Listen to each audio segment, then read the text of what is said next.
Hey everybody, it's Prince's friend. Welcome back to the channel. I'm here with my final review for the week, and it's a single spotlight this time. It's for Prince's song, To Whom It May Concern. To whomever it may concern, you must come to your senses.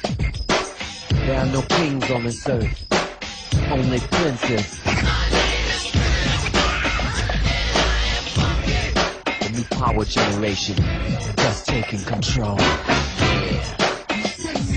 This was released in 1992 alongside the Love Symbol album. It wasn't on the album. Instead, it was on both of the singles for My Name is Prince and Sexy MF. It was also on the 7 single, and it was also on the Damn You single.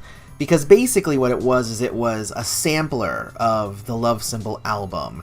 I guess you could call it a commercial. It was created to give the listener who invested in just a single to possibly get to go ahead and grab the rest of the album, because here's what the rest of the album might sound like. Do you like that? Well, then you'll like this. Of course, in true Prince fashion, he couldn't just make up a medley of songs. He actually created a whole other song with an amazingly sick beat, and what he did is he sampled the songs from the Love Symbol album onto the track. The song actually starts with the line, "To whomever it may concern, you must come to your senses. There are no kings on this earth, only princes." And there are actually two different ideas or theories behind this.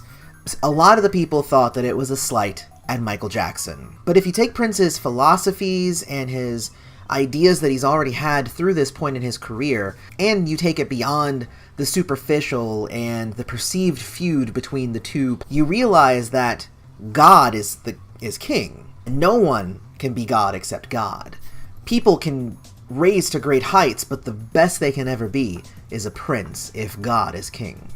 Then again, if you look at the timeline behind this song coming out, Michael Jackson proclaimed himself the king of pop in 1991.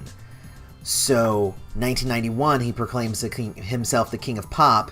1992, Prince comes out with a song saying, "You must become a prince before you're king anyway," and there are no kings on this earth, only princes.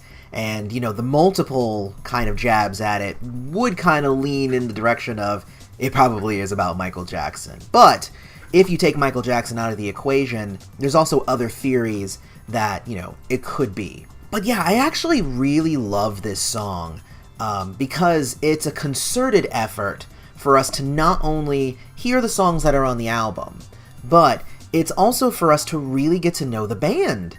You know, Prince did a good job during the Revolution years, where we always knew Lisa and Wendy, but the rest of the band members didn't really get called out as much. The Lovesexy band too.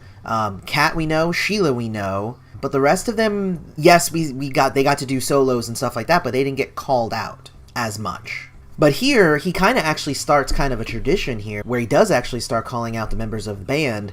On this album, he actually calls out, you know, Levi, Michael B, and me, we get funky. You know, like, that's an awesome, like, jam session that he has right there in the middle of the song, which is pretty cool. Levi, Michael B, and me, we get funky.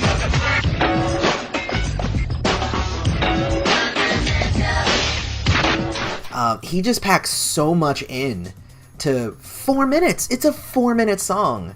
And it just shows not only his musicianship, but I think his ability to really understand marketing. It could have just been here's a sampler, here's this track, this track, this track. But instead, he really tried to make it into something, because he's not just about recycling old things. He's about experimenting and seeing what he can kind of get away with.